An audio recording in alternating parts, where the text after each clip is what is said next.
अस्सलामुअलैकुम वरहमतुल्लाहि वबरकातुहू। हज़रात मोहतरम, आज हम इंशाअल्लाह अज़्ज़वजल अपनी इस मुख्तसर सी वीडियो में हज़रत सालेह अलैहिस्सलाम के बारे में जानेंगे।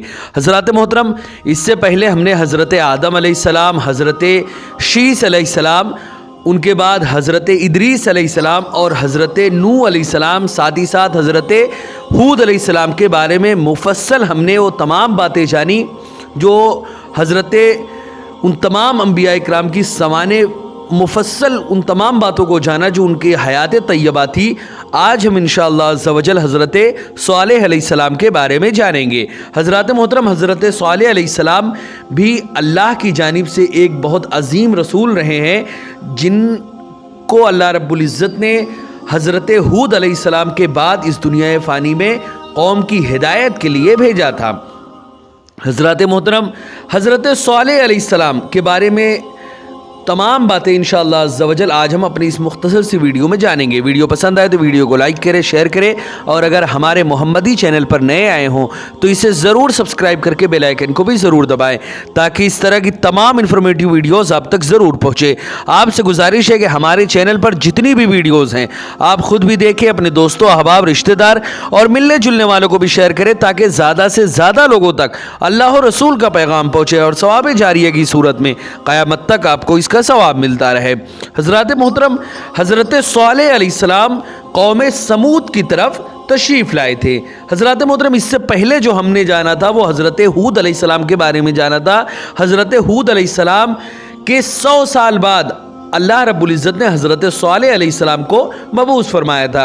हज़रत हूद अलैहिस्सलाम की कौम को कौम आद कहा जाता है और हज़रत सालेह अलैहिस्सलाम, जिनका तज़किरा अभी चल रहा है, इनकी कौम को कौम समूद कहा जाता है। यानी हूद अलैहिस्सलाम की कौम को कौम आद और सालेह अलैहिस्सलाम की कौम को कौम समूद कहते हैं। हज़रात मोहतरम, हज़रत सालेह अलैहिस्सलाम भी समूद कौम से ही हैं। समूद एक शख्स का नाम था, उसकी औलाद कौम समूद कहलाई। समूद का नसब जो है वो हज़रत नूह अलैहिस्सलाम से मिलता है और वो नसब ये है, समूद बिन आबिर बिन इरम बिन साम बिन नूह। और हज़रत सालेह अलैहिस्सलाम का नसब इस तरह बयान किया गया कि सालेह बिन उबैद बिन मासिख बिन अब्द बिन जाविर बिन समूद। हज़रात मोहतरम, और जो समूद थे उनका नसब इस तरह भी बयान किया गया है कि समूद बिन उबैद बिन औस बिन आद बिन इरम बिन साम बिन नूह। यही ज़्यादा सही भी माना गया है। हज़रत मोहतरम, हज़रत सालेह अलैहिस्सलाम और हज़रत हूद अलैहिस्सलाम के दरमियान पूरे 100 साल का फासला था। यानी हज़रत सालेह अलैहिस्सलाम और हज़रत हूद अलैहिस्सलाम, यानी सालेह अलैहिस्सलाम हज़रत हूद अलैहिस्सलाम के 100 साल बाद तशरीफ़ लाए और हज़रत सालेह अलैहिस्सलाम की उम्र पूरी 280 साल थी। हज़रत मोहतरम, हज़रत सालेह अलैहिस्सलाम ने कौम को जो खिताब फरमाया उसके मुतालिक अल्लाह रब्बुल इज़्ज़त ने सूरे हूद में कुछ यूँ फरमाया, और समूद की तरफ उनके हम कौम सालेह को भेजा, कहा, ए कौम, अल्लाह की इबादत करो, उसके सिवा तुम्हारा कोई माबूद नहीं। उसने तुम्हें ज़मीन से पैदा किया और उसने तुम्हें बसाया, तो उससे माफ़ी मांगो, मग़फ़िरत तलब करो उससे, फिर उसकी तरफ रुजू करो, उसकी तरफ राजे हो जाओ। बेशक मेरा रब करीब है, दुआ सुनने वाला। मेरा रब बहुत ज़्यादा करीब है और दुआओं को सुनने वाला है। हज़रात मोहतरम, इसी तरह सूरह शुअरा में भी अल्लाह रब्बुल इज़्ज़त ने कौम से जो खिताब किया उसका तज़किरा कुछ यूँ किया कि जब कि उनके हम कौम सालेह ने फरमाया, क्या डरते नहीं? बेशक मैं तुम्हारे लिए अल्लाह का अमानतदार रसूल हूँ, तो अल्लाह से डरो और मेरा हुक्म मानो, और मैं तुमसे कुछ उस पर उजरत नहीं मांगता। मेरा अज्र तो उसी पर है जो सारे जहानों का रब है। हज़रात मोहतरम, अंबियाए किराम की आदत शरीफा थी कि जब नबूवत का वो दावा फरमाते तो सबसे पहले कौम को बुत परस्ती के छोड़ने के मुतालिक इरशाद फरमाते और अल्लाह ताला के इबादत करने का हुक्म देते कि उसके बग़ैर कोई माबूद नहीं। फिर अपनी रिसालत का वो लोग दावा करते ताकि कौम उनसे मौजज़ात का मुतालबा करे तो उनको मौजज़ात दिखाए जाएं। फिर उनके इनकार और बाज़ आने पर अल्लाह ताला के अज़ाब से उनको डराते। फिर भी जब वो अपने कुफ्र पर कायम रहते तो अल्लाह ताला की तरफ से उन पर अज़ाब आ जाता। हज़रात मोहतरम, اور حضرت صالح علیہ السلام نے اپنی قوم کو یہ بھی کہا کہ اگر تم یہ چاہتے ہو کہ اللہ تعالیٰ کی رحمت تمہیں حاصل ہو تو اللہ تعالیٰ سے اپنے گناہوں کی معافی مانگو، اسی کی طرف رجوع کرو تو اللہ تعالیٰ کی رحمت تمہیں حاصل ہوگی۔ اللہ تعالیٰ کی رحمت ایمان والوں کے بہت قریب ہے۔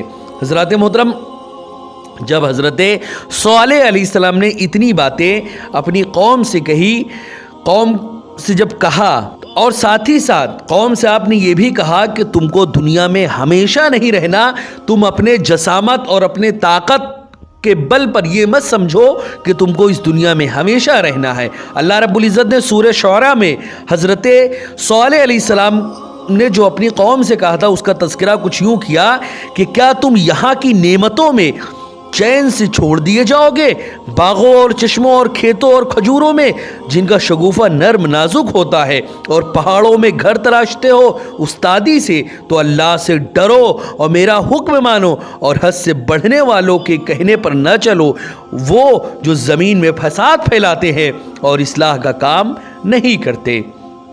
حضرات محترم، حضرت صالح علیہ السلام نے اپنی قوم کو کہا کہ تمہارا خیال باطل ہے کہ تم یہاں دنیا میں ہی آرام سے نعمتوں میں رہو گے، جس سے رب نے اپنی قدرت کاملہ سے تمہیں باغات، چشمے، کھیتیاں اور نرم و نازک شگوفوں والے کھجور کے درخت دے رکھے ہیں، وہ یہ لے بھی سکتا ہے۔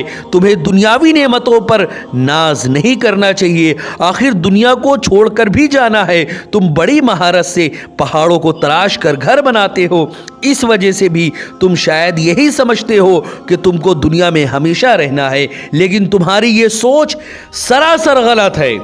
حد سے تجاوز کرنے والے، فساد پھیلانے والے، کوئی درست اچھا سیدھا بھلائی والا کام کرنے والوں کی تم پیروی کر رہے ہو، تم ان کی اطاعت نہ کرو تو کامیاب ہو جاؤ گے، ورنہ تباہی کا شکار ہو جاؤ گے۔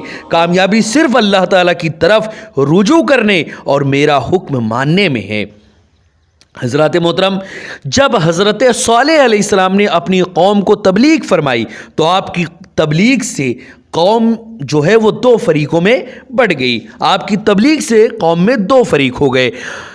اللہ رب العزت نے سورہ نمل میں اس کا تذکرہ کچھ یوں کیا کہ بے شک ہم نے سمود کی طرف ان کے ہم قوم صالح کو بھیجا کہ اللہ کی عبادت کرو، تو تبھی وہ دو گروہ ہو گئے جھگڑا کرتے۔ صالح علیہ السلام نے فرمایا، اے میری قوم، کیوں برائی کی جلدی کرتے ہو، بھلائی سے پہلے اللہ کی بخشش کیوں نہیں مانگتے، شاید تم پر رحم ہو۔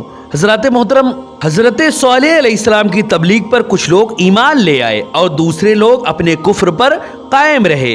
اس طرح دو گروہ بن گئے، آپس میں ایک دوسرے سے بحثوں میں الجھے رہتے تھے، لیکن ایمان والوں کی طرف سے جھگڑا دین کے حق ہونے میں ہوتا، یہ جدال حق ہے۔ صالح علیہ السلام کی تبلیغ پر قوم کے انکار اور آپ کے عذاب سے ڈرانے پر قوم کا یہ کہنا تھا، جس کو اللہ رب العزت نے سورہ اعراف میں ذکر کیا۔ قوم نے کہا، وہ بولے کہ اے صالح، ہم پر لے آؤ جس کا تم وعدہ کر رہے ہو، وہ عذاب لے آؤ، ہم پر لے آؤ، ہم تم سے نہیں ڈرتے اور نہ ہی تمہارے خدا سے ڈرتے ہیں، اگر تم دعویٰ ہی اس چیز کا کر رہے ہو تو لے آؤ اللہ کا عذاب۔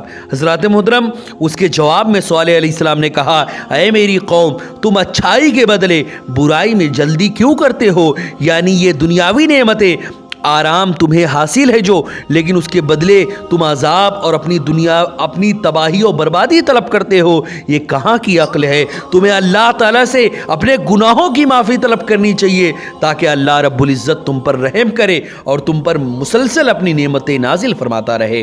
حضرات محترم، جب اتنا حضرت صالح علیہ السلام نے اپنی قوم سے کہا تو قوم نے آپ کو کیا جواب دیا، اس کا بھی تذکرہ اللہ رب العزت نے کچھ یوں کیا۔ صالح علیہ السلام نے قوم کو راہ راست پر لانے کی جب کوشش کی، لیکن قوم نے آپ کی تکذیب کی اور مختلف جوابات دیے۔ انہی میں سے اللہ رب العزت نے کچھ یوں ذکر کیا کہ وَلَقَدْ كَذَّبَ أَصْحَابُ الْحِجْرِ الْمُرْسَلِينَ، بے شک پتھر والوں نے رسولوں کو جھٹلایا۔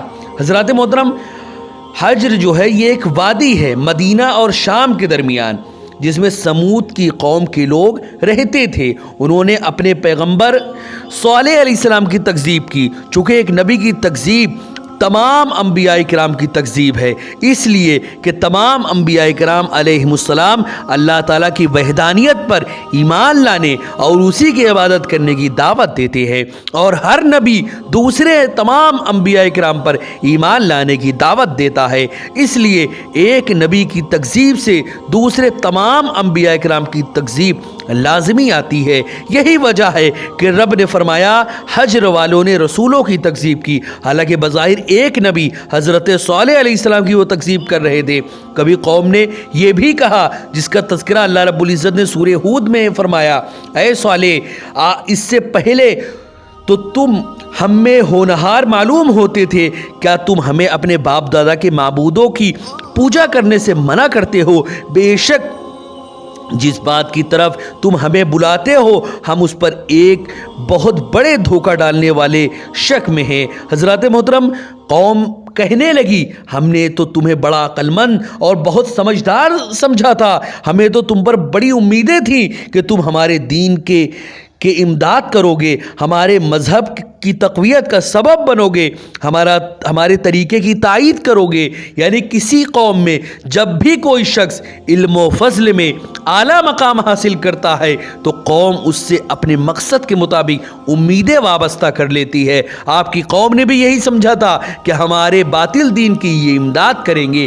इसी तरह आप गरीबों फ़कीरों पर बड़े मेहरबान थे, ज़ईफ़ लोगों की इमदाद करते थे, मरीज़ों की इयादत करते थे। तो कौम ने कहा कि हमने आपके उन औसाफ को देखकर ये समझा था कि तुम हमारे अहबाब, तुम जो हो वो हमारे अहबाब में से होगे, हमारी इमदाद करोगे।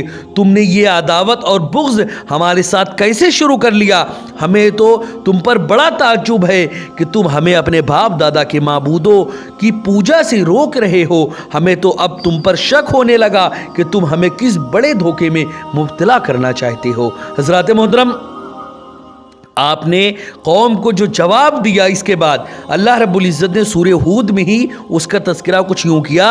आपने कहा, ऐ मेरी कौम, भला बताओ तो अगर मैं अपने रब की तरफ से रोशन दलील पर हूँ और उसने मुझे अपने पास से रहमत बख्शी तो मुझे इससे कौन बचाएगा? अगर मैं उसकी नाफरमानी करूँ, मुझे अल्लाह रब्बुल इज़्ज़त से आखिर उससे मुझे कौन बचाएगा? अगर मैं अपने रब की नाफरमानी करूँ तो तुम मुझे सिवाय नुकसान के कुछ ना बढ़ाओगे मेरी ज़िंदगी में। आपके इरशाद का मतलब ये था कि मुझे अल्लाह ताला ने रोशन दलाइल अता फरमाए हैं और उसने मुझे अपनी रहमत से नवाजा है, इसीलिए मैं भी तुम पर मेहरबानी कर रहा हूँ कि तुम्हें इस राह की हिदायत दे रहा हूँ जिसमें तुम्हारी कामयाबी है। तुम अपनी बेअक्ली के वजह से जिस बातिल राह की मेरी मुआविनत चाहते हो उसमें तो अल्लाह ताला की नाफरमानी है, और अल्लाह ताला की नाफरमानी सरापा खसारा है। हज़रात मोहतरम, मज़ीद कौम ने यह भी कहा, क़ालू तय्यरना बिका वबेमन माका। सूरह नमल में अल्लाह रब्बुल इज़्ज़त ने इस आयत को ज़िक्र फरमाया। इसका मतलब है कि उन्होंने कहा, हमने बुरा शगुन लिया तुमसे और तुम्हारे साथियों से। हज़रत मोहतरम, हज़रत सालेह अलैहिस्सलाम जब मबूस हुए और कौम ने तकज़ीब की, उसके बाइस बारिश रुक गई, कहत हो गया, लोग भूखे मरने लगे। उसको उन्होंने सालेह अलैहिस्सलाम की तशरीफ़ आवरी की तरफ निस्बत किया और आपकी आमद को बदशगुनी समझा। आपने कौम को जवाब दिया जिसका तज़किरा अल्लाह रब्बुल इज़्ज़त ने सूरह नमल में फरमाया। आपने कहा, तुम्हारी बदशगुनी अल्लाह के पास है, बल्कि तुम लोग फितने में पड़े हुए हो। हज़रत मोहतरम, हज़रत इब्न अब्बास रज़ियल्लाहु ताला अन्हुमा फरमाते हैं कि सालेह अलैहिस्सलाम का इरशाद का मतलब ये था कि ये बदशगुनी जो तुम्हारे पास आई ये तुम्हारे कुफ्र की वजह से है, अल्लाह ताला की तरफ से आई है। तुम फितने में मुब्तला हो, तुम्हारा अपने बातिल दीन को सही समझना, बुत परस्ती पर कायम रहना, ये दर हकीकत तुम्हारे लिए फितना है। हज़रत मोहतरम, उसके जवाब में कौम ने जो कहा वो समात करें। हज़रत सालेह अलैहिस्सलाम ने जब इतना उनको कहा कि तुम अपने बातिल दीन में जिसमें तुम मुब्तला हो, इसी की वजह से अल्लाह की जानिब से तुम्हारे ऊपर अज़ाब आया है, और अगर तुमने इसको ना छोड़ा तो यकीनन तुम तबाह बर्बाद हो जाओगे। इसके जवाब में उनकी कौम ने उनको क्या क्या कहा क्या क्या जुल्म किया उनके ऊपर, वो इंशाअल्लाह अज़्ज़ा वजल हम नेक्स्ट एपिसोड में जानेंगे। वीडियो पसंद आए तो वीडियो को लाइक करें, शेयर करें, और अगर हमारे मोहम्मदी चैनल पर नए आए हों तो इसे ज़रूर सब्सक्राइब करके बेल आइकन को भी ज़रूर दबाएं, ताकि इस तरह की तमाम इन्फॉर्मेटिव वीडियोज़ आप तक ज़रूर पहुँचे।